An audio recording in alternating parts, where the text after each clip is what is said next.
ନୂଆ ଓ କାର୍ଯ୍ୟକ୍ରମକୁ ନେଇ ମୁହାଁମୁହିଁ ହେଲେ ଅଧ୍ୟକ୍ଷ ଓ ଅଧ୍ୟାପକ। ଉଚ୍ଚସ୍ତରୀୟ ଭିଜିଲାନ୍ସ ତଦନ୍ତ ପାଇଁ ଦାବି କଲେ ଅନୁଷ୍ଠାନର ଛାତ୍ରଛାତ୍ରୀ ଓ ଅଭିଭାବକ।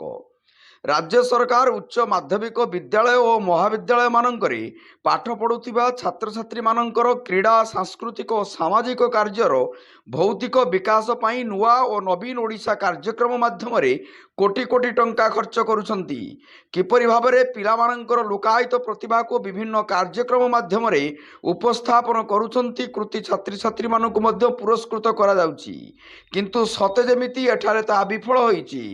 ସୂଚନା ଅନୁସାରେ ବାଲେଶ୍ୱର ଜିଲ୍ଲା ଜଳେଶ୍ୱର ବ୍ଲକ ସାଧୁଚରଣ ଉଚ୍ଚ ମାଧ୍ୟମିକ ବିଦ୍ୟାଳୟ ତେଘରିଠାରେ ହୋଇଥିବା ନୂଆ ଓ କାର୍ଯ୍ୟକ୍ରମ ଅନୁଷ୍ଠିତ ହେବା ପାଇଁ ଆସିଥିବା 3 ଲକ୍ଷ ଅର୍ଥକୁ ଠିକ୍ ଭାବରେ ବିନିଯୋଗ ନ ହୋଇ ବ୍ୟାପକ ଦୁର୍ନୀତି ହୋଇଥିବାର ଅଭିଯୋଗ ହୋଇଛି। ଏହି କାର୍ଯ୍ୟକ୍ରମରେ ଦାୟିତ୍ୱରେ ଥିବା ନୋଡାଲ ଅଫିସର ସୁଶାନ୍ତ କୁମାର ସାହୁଙ୍କ ବିନା ଅବଗତିରେ ଉଚ୍ଚ ମାଧ୍ୟମିକ ବିଦ୍ୟାଳୟର ଅଧ୍ୟକ୍ଷ ଚଞ୍ଚକତା କରି ଅନ୍ୟ ଅଧ୍ୟାପକଙ୍କୁ ନେଇ ଅବ୍ୟବସ୍ଥା ମଧ୍ୟରେ କାର୍ଯ୍ୟକ୍ରମ କରିଛନ୍ତି।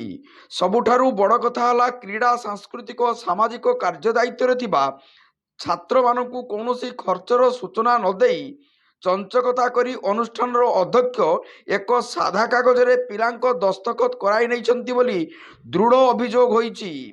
ଛାତ୍ରଛାତ୍ରୀମାନଙ୍କ ଉପସ୍ଥାପନର ଶତକଡ଼ା କେତେ ତାହା ନୋଟିସ ନ କାଢ଼ି କମ୍ ମନ ଇଚ୍ଛା ଜରିମାନା ଆଦାୟ କରୁଛନ୍ତି ବିଦ୍ୟାଳୟ କର୍ତ୍ତୃପକ୍ଷ। ଛାତ୍ରଛାତ୍ରୀମାନଙ୍କ ପାଇଁ ଉଦ୍ଦିଷ୍ଟ ଥିବା ଲାଇବ୍ରେରୀ ହଲ୍ଟି ଏବେ ଧାନ ଖଟି ଭାବେ ବ୍ୟବହାର କରାଯାଉଛି। ବିଦ୍ୟାଳୟର କୌଣସି କମିଟି ଗଠନ ନ କରି ବିଭିନ୍ନ ଉନ୍ନତିମୂଳକ କାର୍ଯ୍ୟ ନାମରେ ଅର୍ଥ ହରିଲୁଟ ହେଉଥିବା ଜଣାପଡ଼ିଛି। ଏହି ଦୁର୍ନୀତି ସମ୍ପର୍କରେ ଛାତ୍ରଛାତ୍ରୀ ଓ ଅଭିଭାବକମାନେ ଉଚ୍ଚସ୍ତରୀୟ ଭିଜିଲାନ୍ସ ତଦନ୍ତ ଦାବି କରିଛନ୍ତି। ଏହି ଅଭିଯୋଗ ସମ୍ପର୍କରେ ବିଦ୍ୟାଳୟର ଅଧ୍ୟକ୍ଷଙ୍କୁ ମୋବାଇଲ ନମ୍ବର ଯୋଗେ ଯୋଗାଯୋଗ କରିବାରୁ ସେ ଫୋନ୍ ଉଠାଇ ନଥିଲେ। ଜଳେଶ୍ୱରରୁ ସୁକୁମାର ରଣାଙ୍କ ରିପୋର୍ଟ, ଜନତା ଏକ୍ସପ୍ରେସ।